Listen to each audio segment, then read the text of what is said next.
During the afternoon of August 31st, 1939, German forces made their final preparations for the invasion of Poland. Air crews studied their targets. Tanks moved to their assault positions. Then, in the early hours of September the 1st, German soldiers dressed in Polish uniforms attacked a radio station on the German side of the border, leaving behind some bodies.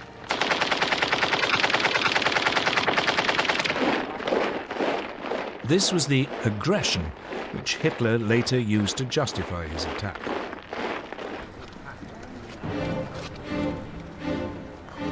At 8 that morning, German troops pushed aside the Polish frontier barriers and mobile forces raced forward.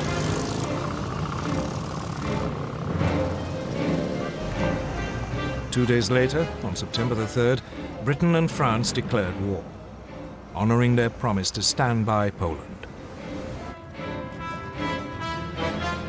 But by then, the Poles were in deep trouble.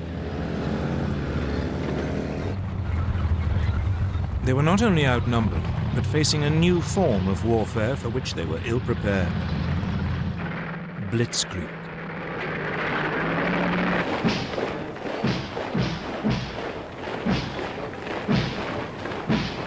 In 1939, the German army consisted of 1.5 million men.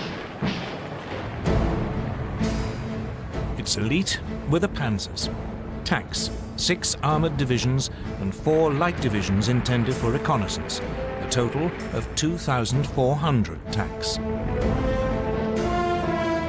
These had been designed to break through an enemy's defenses and strike deep, cutting communications and spreading confusion. Enemy strong points would be bypassed, left to the following infantry to mop up.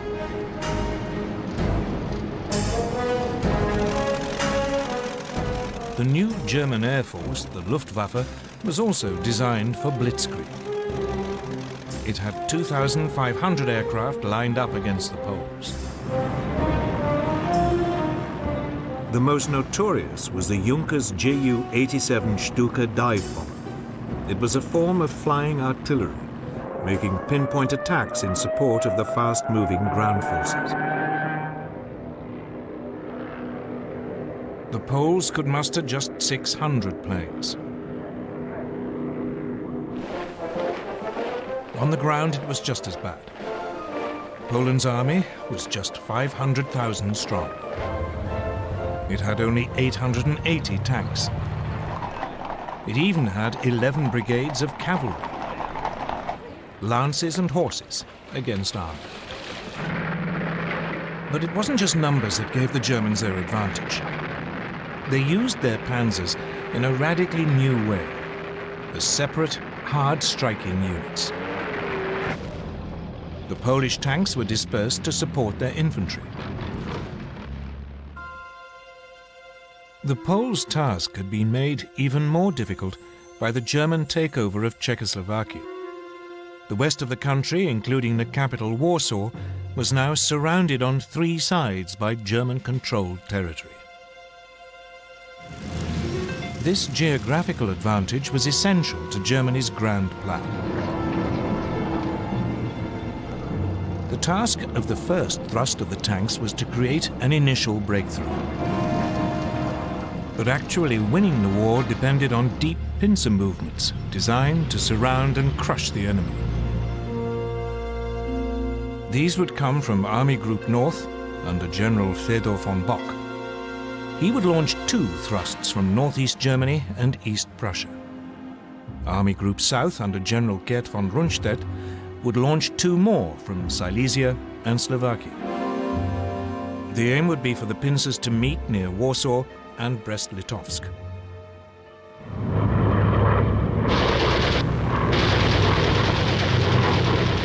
From the start, it went well for the Germans.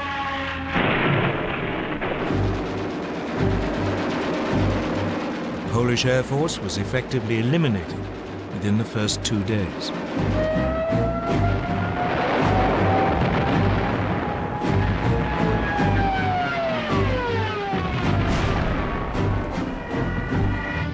The panzers cut through and struck deep. The Stukas and medium bombers proved devastatingly effective.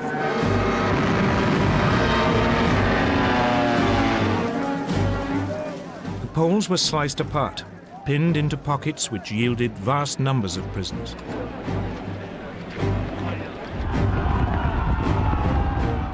Legend has it that some Polish cavalry units gallantly tried to attack the panzers, but it was futile.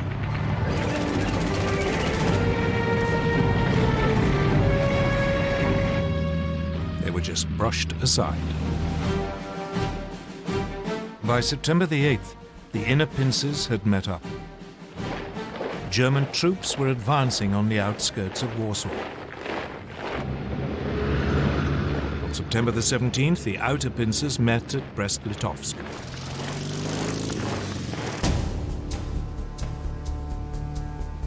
On the same day, Soviet forces crossed the eastern Polish frontier as part of the agreement reached between Hitler and Stalin in the Nazi-Soviet pact. The Polish army was now in full retreat, its government fleeing abroad. Warsaw, however, fought on.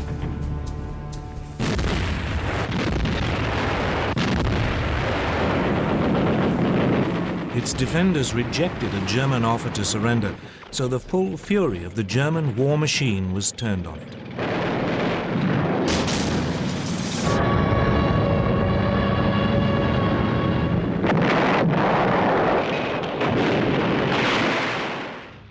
Watching it all was Adolf Hitler, who had followed close behind his conquering army.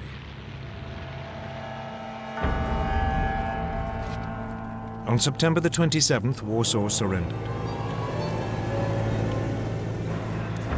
The next day, the victors carved Poland up according to the Nazi-Soviet pact. The Soviet Union annexed slightly over half the country to the east. Germany took the rest. Both regimes began rounding up anyone who might present a danger in future. Many were murdered. And for the first time, the Germans revealed how they would behave against those peoples in Eastern Europe whom they considered inferior.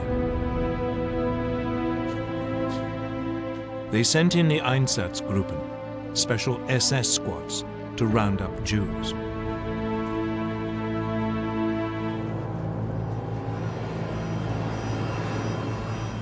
Most were forced into ghettos in the major cities, where they would be starved to death. Others were executed on the spot.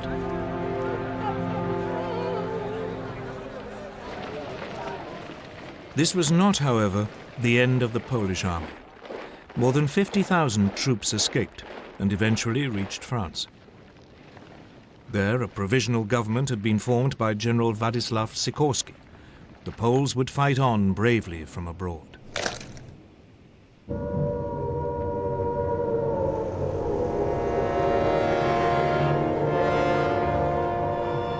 In Britain, the air raid sirens had sounded within minutes of Prime Minister Neville Chamberlain's announcement that hostilities had begun.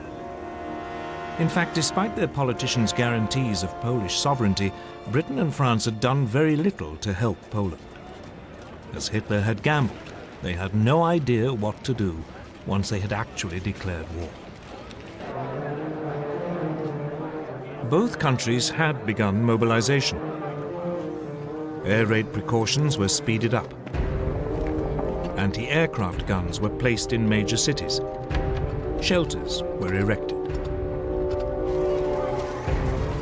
Soon, children were being evacuated. Everyone had to carry gas masks, and a blackout was introduced. The British Army began to deploy its 100,000-strong expeditionary force to northern France. French troops did advance a little way inside the German border, but they refused to move beyond the protective cover of artillery range. The initiative was still firmly in Hitler's hands. And he at least knew precisely what he was going to do next.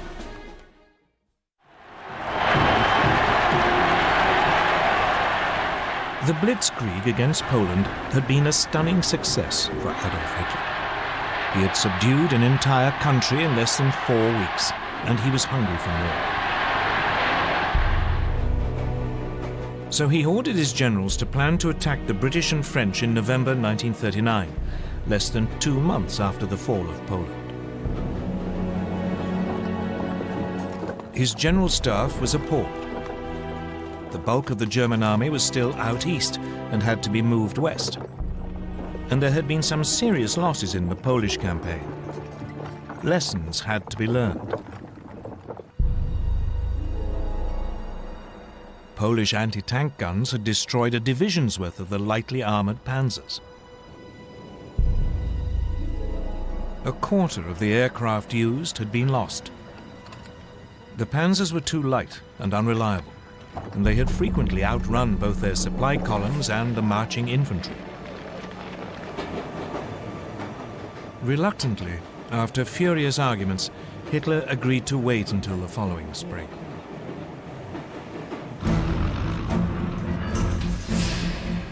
Meanwhile, his enemies were also learning lessons.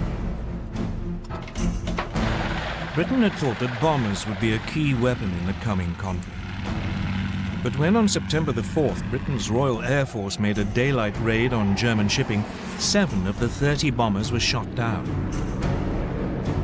It soon became clear that this wasn't a one-off misfortune. In some raids, over half the aircraft were lost. British bombers just weren't up to the job. So the RAF switched to night raids, and they decided to drop not bombs but leaflets, so as not to provoke retaliation.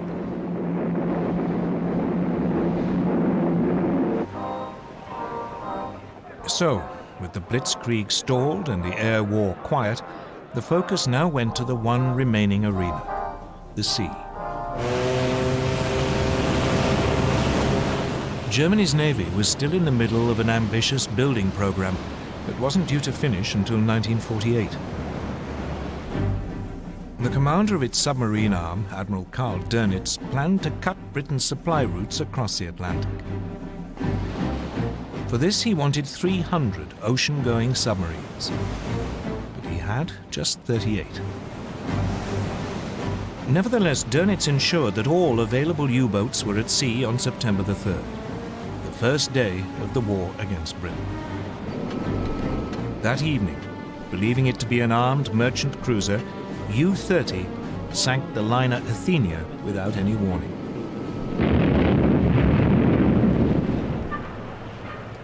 A 112 lives were lost, including 26 American citizens.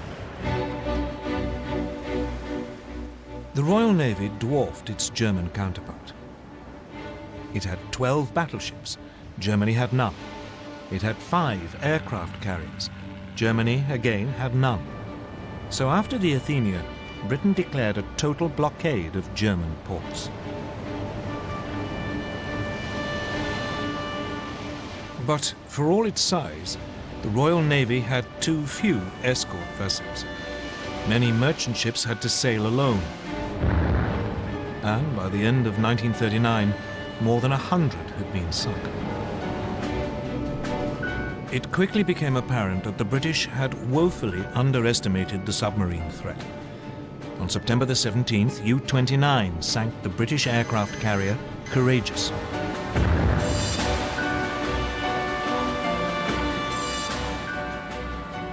On October the 14th, the battleship Royal Oak was sunk when U-47 slipped through the defences of the British main fleet base at Scapa Flow in the Orkneys. Meanwhile, Germany's small surface fleet had also been unleashed against the sea lanes. In the North Sea, the battle cruisers Scharnhorst and Gneisenau intercepted a convoy on November the 22nd.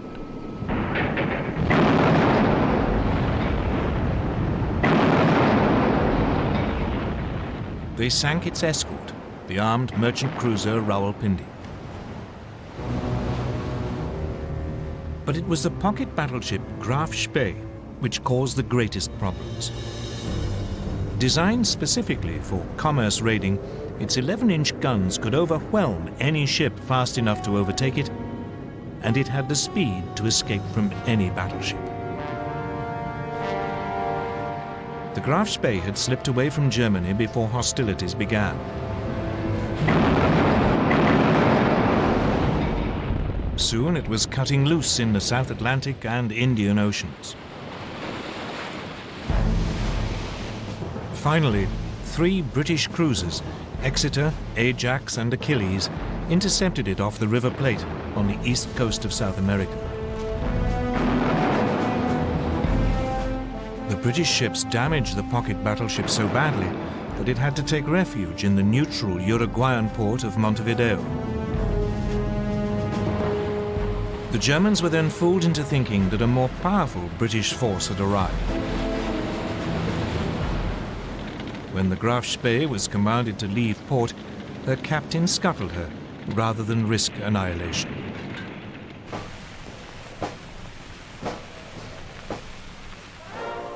Back home, the Royal Navy crews were feted as heroes. But this was just about the only obvious success enjoyed by the British or French armed forces during the winter of 1939. Though the British did enjoy one secret victory in the technological war, which was to prove vital.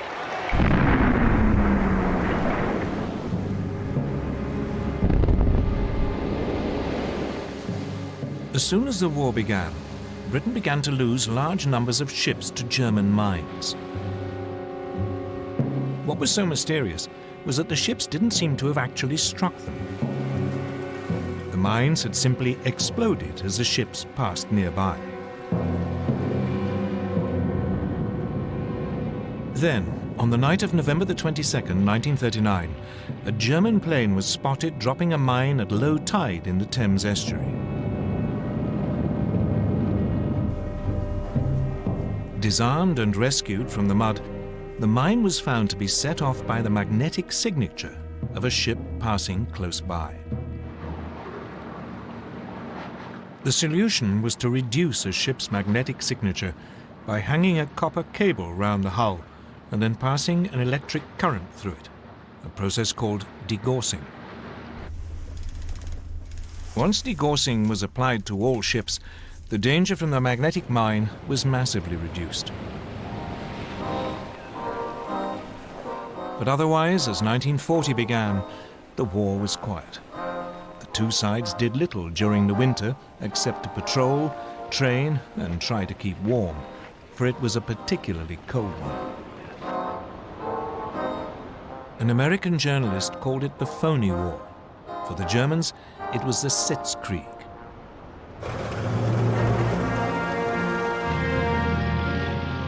In the spring, the British Expeditionary Force took up its position towards the left of the front on the Belgian border.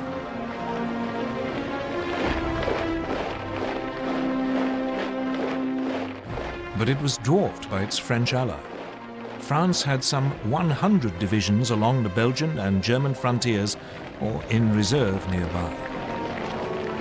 This imbalance meant that the British commander, Lord Gort, had to go along with the ideas of the French general Maurice Gamelin. And these were entirely defensive. French hopes were pinned on the massive ramparts of the Maginot Line. A series of fortifications, it ran from Switzerland to Belgium along the French-German border. The Maginot Line was considered to be completely impassable and would ensure that French territory remained safe. But otherwise, the Allies had no idea of how actually to defeat Germany. Instead, they brought up their forces and prepared for a repeat of World War I. They would blockade Germany to sap its strength, and they would dig in, ready to grind down the assault which they knew must come. None of their commanders seemed to consider that the Germans might have totally different ideas, or that the next moves might come in a completely different arena. Scandinavia.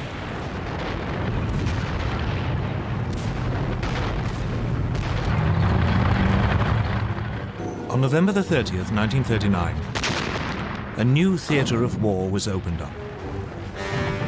The Soviet Union invaded its tiny neighbour, Finland. Finland had only achieved independence from the Russians in 1918 and hated them. Soviet dictator Joseph Stalin was convinced that one day the Finns might allow the Germans in to attack Leningrad and the vital Arctic port of Murmansk. The Red Army outnumbered its Finnish opponents by more than 10 to 1. The invasion should have been a walkover. But its leadership had been devastated by Stalin's terrible purges. The Finns were led by General Gustav Mannerheim. He fought back using hit-and-run tactics amid the deep snow, often on skis. The Soviet troops, confused and poorly led, suffered massive losses. Finland's gallant resistance caught the imagination of the British and French. Soon they were planning to send help via Norway and Sweden. The fact that this might suck two neutral countries into the war was ignored.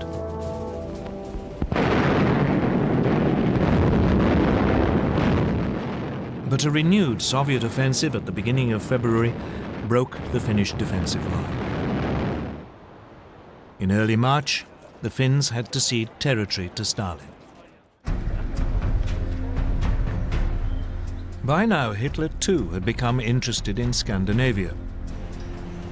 The Nazi war machine relied on iron ore from Sweden. In the winter months, the only way it could get to Germany was via the Norwegian port of Narvik. If the Allies landed in Norway, this vital supply could be cut off. So he ordered plans to be prepared for an invasion of Norway. Denmark, which was in the way, would also have to be seized. The Norway theatre heated up on February the 16th, 1940. The British destroyer Cossack boarded the German supply ship Altmark in a Norwegian fjord to release prisoners.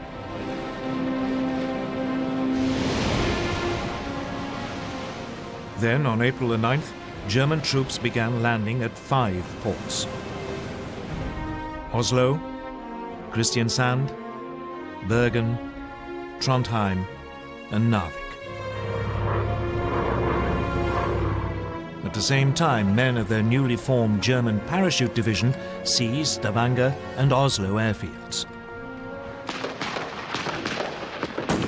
The Norwegian defenders were swiftly overwhelmed, as were the Danes. German forces occupied their country within 24 hours.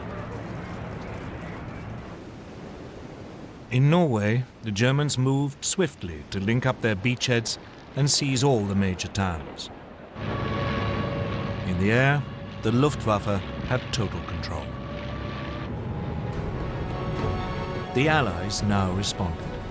A landing force was dispatched to recapture Narvik. French and Norwegian forces achieved this on May the 28th. But a substantial German force was now approaching. So 6 weeks later, the Allies abandoned Norway to its fate.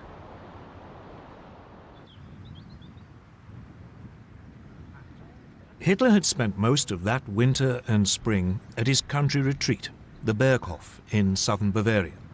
For him, the events in Scandinavia were a sideshow. Instead, he was preparing for his next major blitzkrieg against Britain and France. The first plan his generals brought him had a familiar ring to it. The Germans would advance into Belgium, aiming to swing down towards Paris. It was a repeat of the Schlieffen Plan, which the Germans had used at the start of World War I. The Allies were expecting this, and their main strategic discussion was how to prepare for it. When the Germans attacked, the Allies planned that their forces west of the Maginot Line would swing forward into Belgium to hold them on the shorter and more defensible line of the rivers Dyle and Meuse.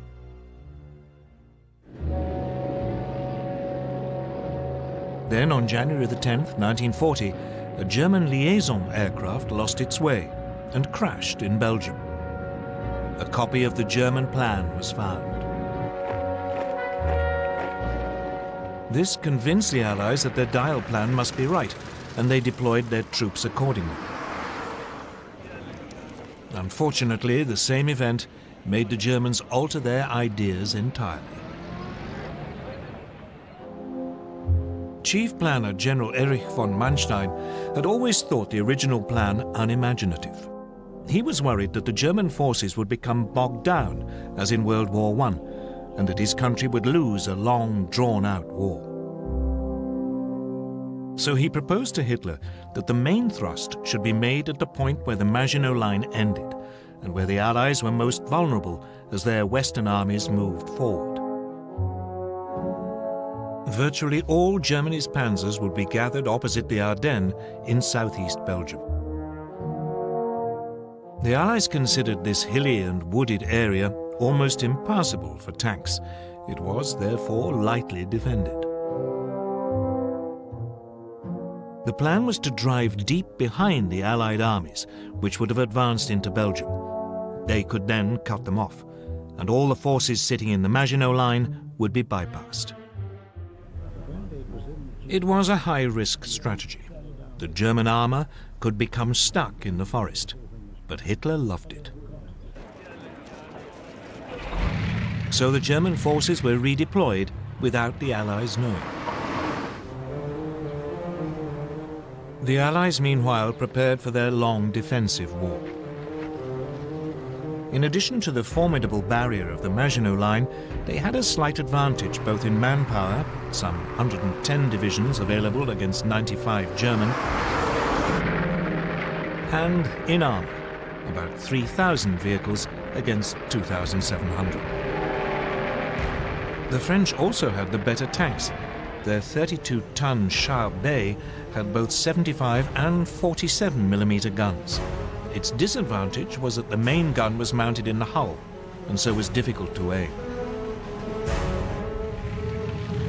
The other gun was in a one-man turret, from which the commander had to control the tank as well as man the gun.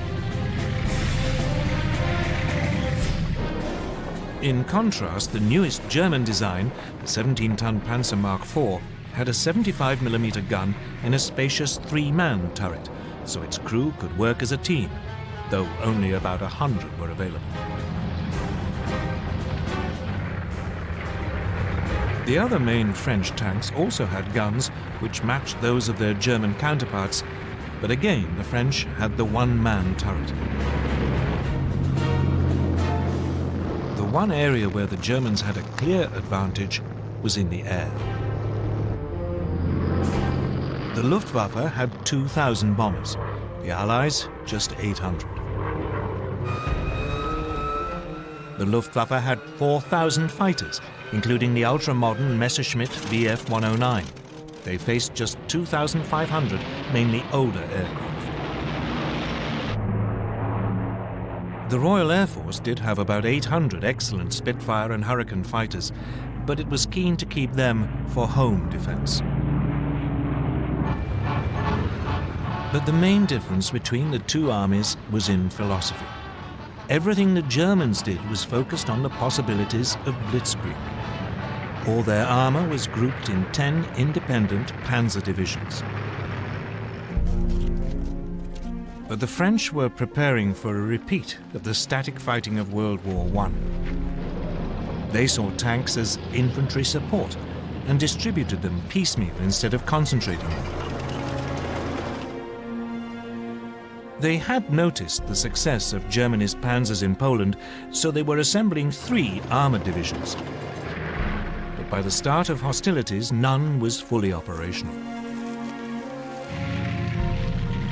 2 totally different ways of military thinking were about to go head-to-head. Blitzkrieg against static warfare. The summer of 1940 would soon show which was correct. On May the 10th, 1940, Winston Churchill became Prime Minister of Britain. He couldn't have picked a worse day.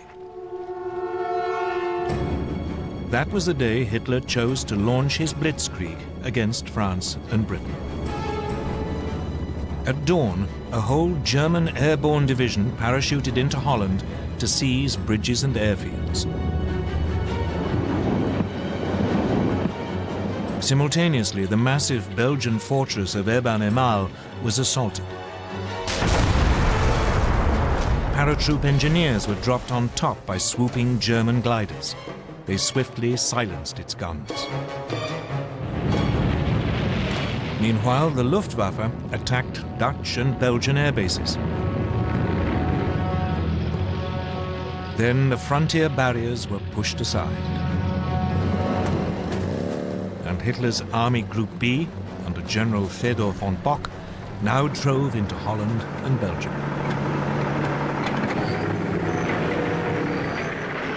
As planned, the French and British armies along the Belgian border moved forward to their new defensive line along the Dyle and Meuse rivers.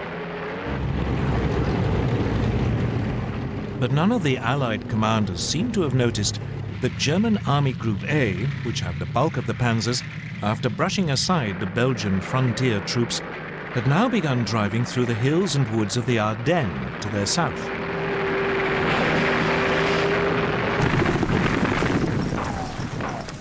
Meanwhile, the Germans were pushing rapidly through Holland.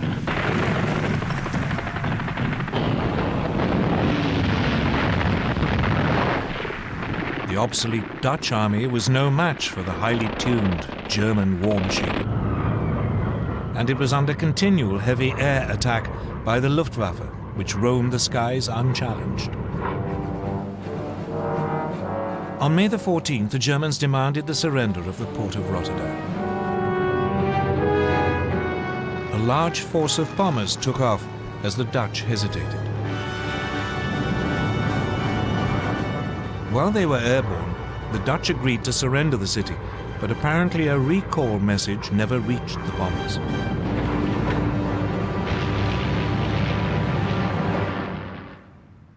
Rotterdam was devastated. The Dutch capitulated the next day.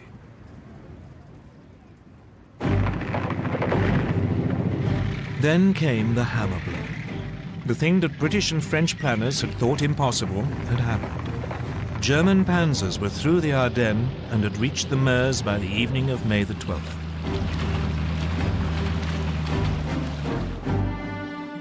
Among the first to arrive at Sedan, well north of the Maginot Line, were the men of the 19th Panzer Corps, commanded by General Heinz Guderian, fresh from the triumphs in Poland. Guderian now showed how blitzkrieg should be done.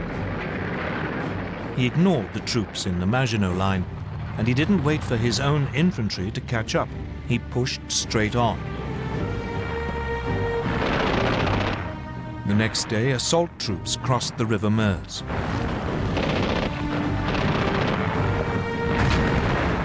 Engineers began building bridges for the armor while under heavy French fire.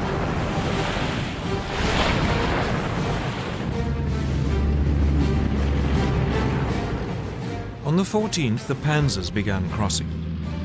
That evening, Guderian's bridgehead was 8 miles deep. The French troops, stuck in the Maginot Line, were too immobile to intervene.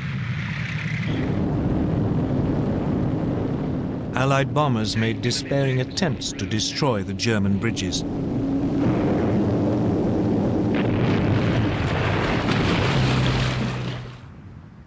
But most were shot down.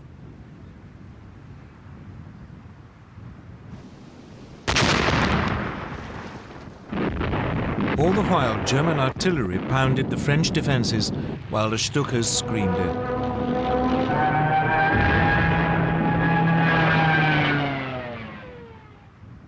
Just 3 days after the attack had been launched, the French defenders around Sedan broke. Guderian's panzers began racing westwards.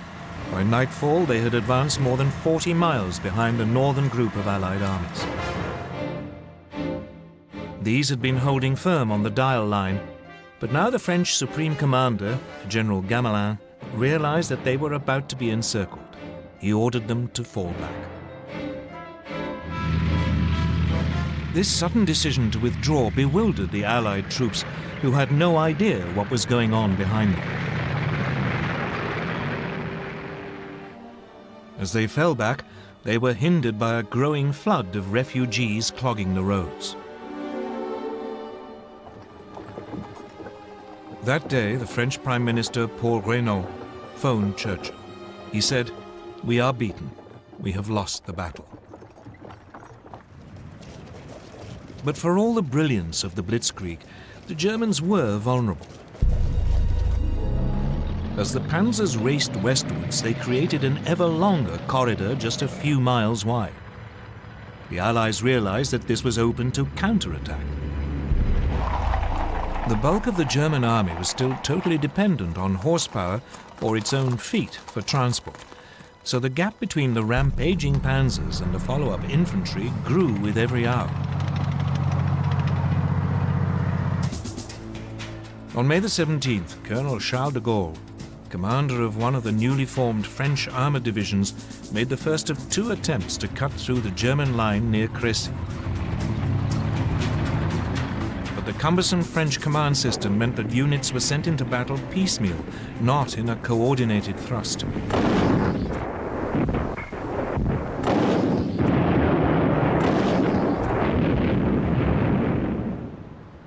The Germans had little difficulty warding off both attacks, inflicting heavy casualties. It seemed that nothing could now stop Guderian. He plunged on, further and further into France. By the 19th, his lead units were past Péronne. On the 20th, in an extraordinary 56-mile dash, Amiens had been taken by lunchtime. Abbeville, just 14 miles from the English Channel, was seized by 9 that evening. And at midnight, a battalion of the 2nd Panzer Division reached the coast at Noyelles. The Germans had split the Allied front in 2. Everything now depended on whether they could defend this long, thin corridor, or whether the Allies could successfully counterattack.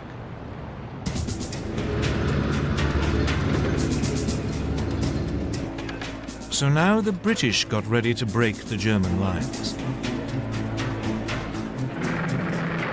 On May the 21st, 2 armored battalions prepared to launch an attack south of Arras.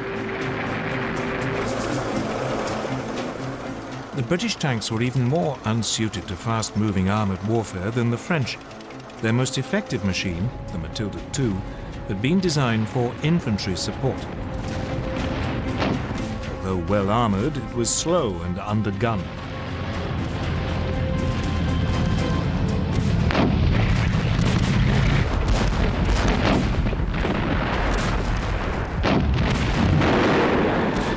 The Germans had little trouble in repulsing the attack. But it did have an effect. By now, the German High Command were becoming worried by their extended lines of communication. So, for the time being, driving south into the rest of France was put on hold until the infantry had caught up. The priority was to turn north and eliminate the British Expeditionary Force and the French First Army fighting beside it. On May the 22nd, Guderian and the panzers began their attack to destroy the Allied armies. These were now pulling back to the ports of Boulogne, Calais and Dunkirk, but they were trapped. On May the 23rd, General Alan Brooke, commander of British II Corps, wrote, "Nothing but a miracle can save the British Expeditionary Force." 2 days later, the Germans seized Boulogne.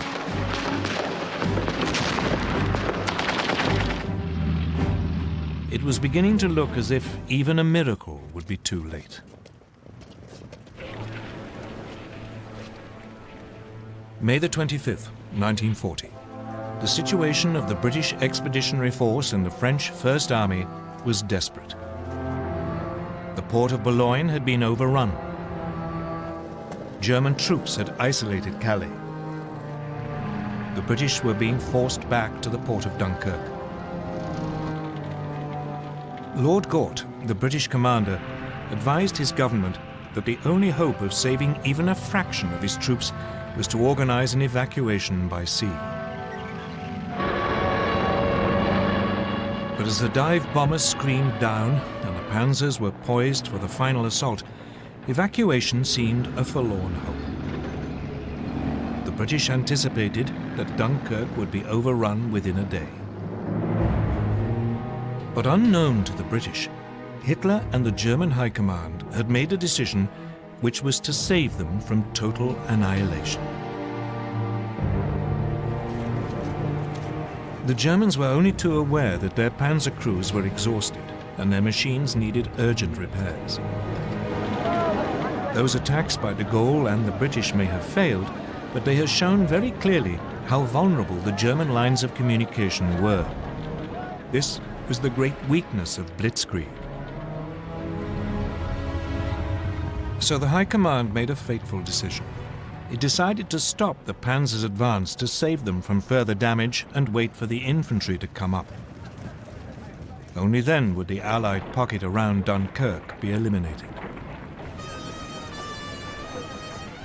So the Blitzkrieg was halted and the panzers lay idle.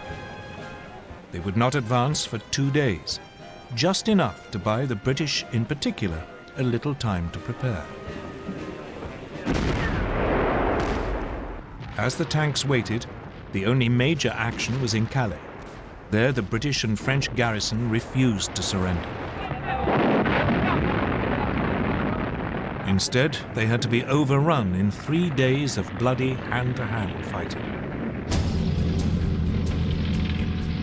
When the panzers got going again 2 days later on May the 26th, the weather had changed.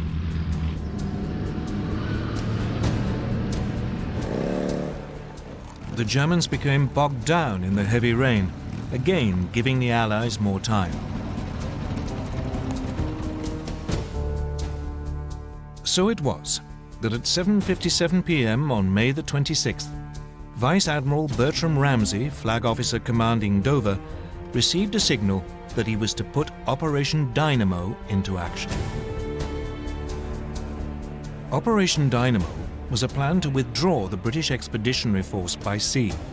He had prepared it more in hope than expectation that it could ever be used. The following day, a makeshift fleet of destroyers, tugs, and passenger ferries crossed the English Channel. But by the end of the day, less than 8,000 of the over 300,000 troops at Dunkirk had been rescued.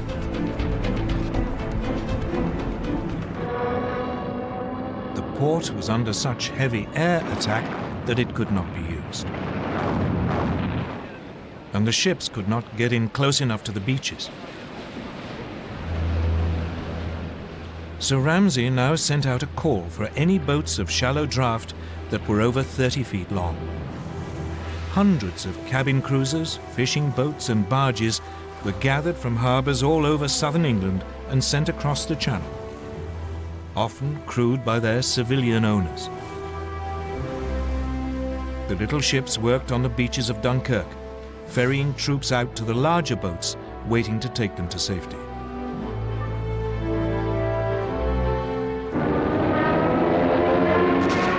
All the time they were under constant air attack. The British Air Force threw every fighter it possessed into the battle to drive the Luftwaffe off.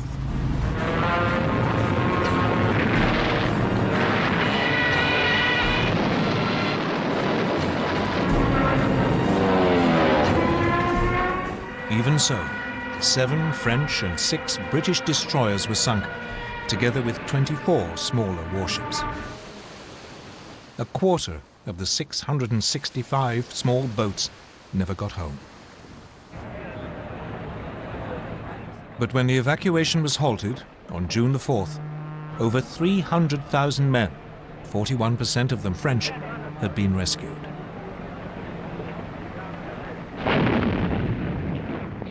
None of this would have been possible without the heroism of the French army. It played a vital role in slowing down the German advance.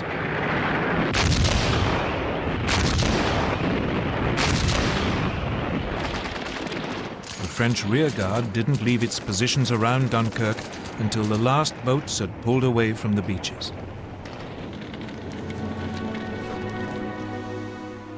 One British officer compared them to the last stand of the Spartans at Thermopylae. Even so, the British army had lost most of its heavy weapons. It wouldn't be fit to fight the Germans again for a long time. France still had to fight on, but it had lost more than half its army. Against them, the Germans had 92 divisions, including masses of armor.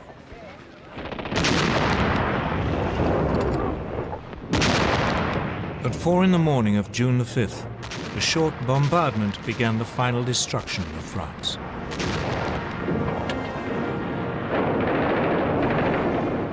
Assault troops crossed the Somme and the Aisne. At first, the French resistance was fierce, and the Germans struggled to break out of their bridgeheads. But, once again, the Luftwaffe helped crush the defenses. Soon the panzers were pushing south, and the trickle of surrendering French troops turned into a flood.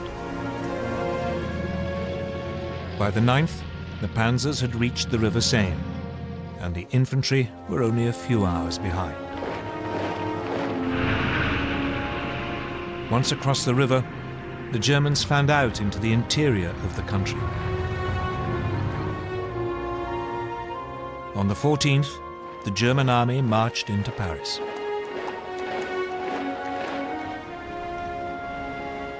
The swastika was raised on the Eiffel Tower.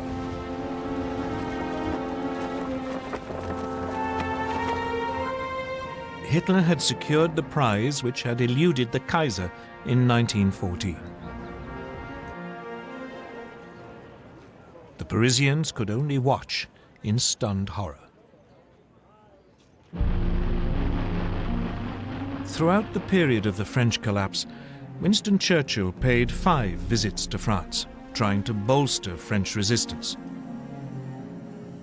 On June the 16th, he even offered Paul Reynaud a union with Britain if France stayed in the fight. But it was too late.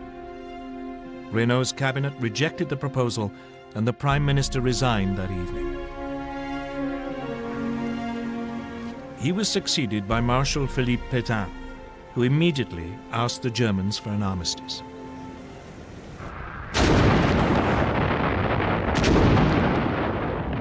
It was only now that the Germans finally began to attack the Maginot Line, which had been left isolated.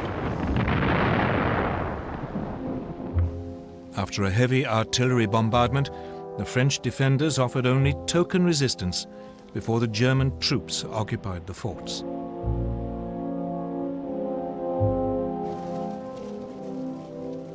On June the 21st, Hitler went to Compiègne, where the railway carriage in which the Germans had signed the armistice in 1918 was kept. As a French delegation entered the carriage, he handed them his terms and then left.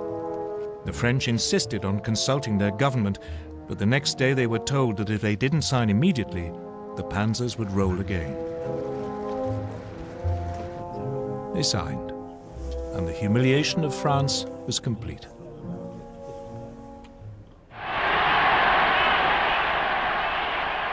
For Hitler, his control of Western Europe seemed absolute.